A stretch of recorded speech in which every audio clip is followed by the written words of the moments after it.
The book of The Lost Thing was a fun project for me, and one done largely in isolation, and without, at the time, any great consequence. So I just basically stayed at home for a year and mucked around with this crazy story about, you know, this giant creature that a boy finds.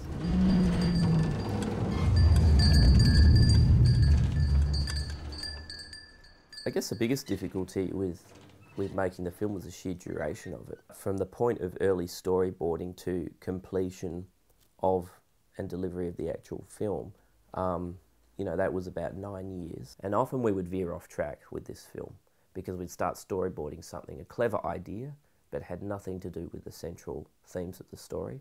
But you do get distracted by these things because you're constantly wanting to keep things fresh and interesting. And Sophie, our producer, was kind of instrumental in actually drawing us all back to the book, including myself, and saying, well, look at the book and, you know, what is it really about? And then, you know, we'd all sort of suddenly realise that we'd veered completely off track. And I can certainly see how a lot of larger film productions probably do go a little bit pear-shaped due to the sheer duration, the meticulousness, the lack of spontaneity in the creative work. You just can't do an animated scene spontaneously.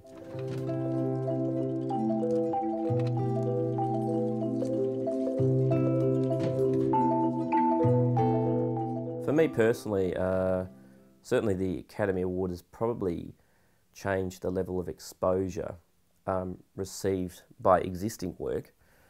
In terms of how it affects what I do in the future, I have to say not much at all. I kind of already had a number of projects lined up, and prior to winning the Academy Award, I mean, I'd been working as an illustrator and writer for 15 years, and within that time I'd found a very comfortable working life, and I realised that the things that appeal to me the most are not big glamorous projects, but actually really small-scale personal projects, something I can do here at my desk.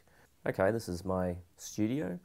It's quite a small space. I think I've spent most of my life working out of front bedrooms of rental houses, and a good a space as any to get work done, and it's kind of quite cosy. And over time I accumulate, like, well, I guess thousands of little drawings of ideas. So I like the fact that it's so small scale because it feels like whatever I'm doing in this book is not significant. You know, it's not intended to be exhibited or sold or anything like that. And that kind of frees me up to not worry about quality. That's very important, I think, when doing creative work, is to not worry about the quality of it. Because often the best ideas begin life as really dodgy looking, bad drawings. The power for me of illustration is its ability to strip away language just temporarily and just say, okay, forget everything you know about the world. And that's another reason why I often sidestep into fictional universes, because I want people to loosen up, and myself as well, and to forget everything that you know about this world and everything that you take for granted. And let's just look at everything from fundamentals again. So, you know, all artists do this. Even if you're doing a still life and you're painting an apple, you're going, okay, forget everything you know about the word apple and just look at this thing, this weird, amazing, bulbous thing that comes off the end of a tree, and think about what it is. And even going further than that and just looking at lines and shapes and colours for their own sake sometimes. So it's kind of that return to primary experience.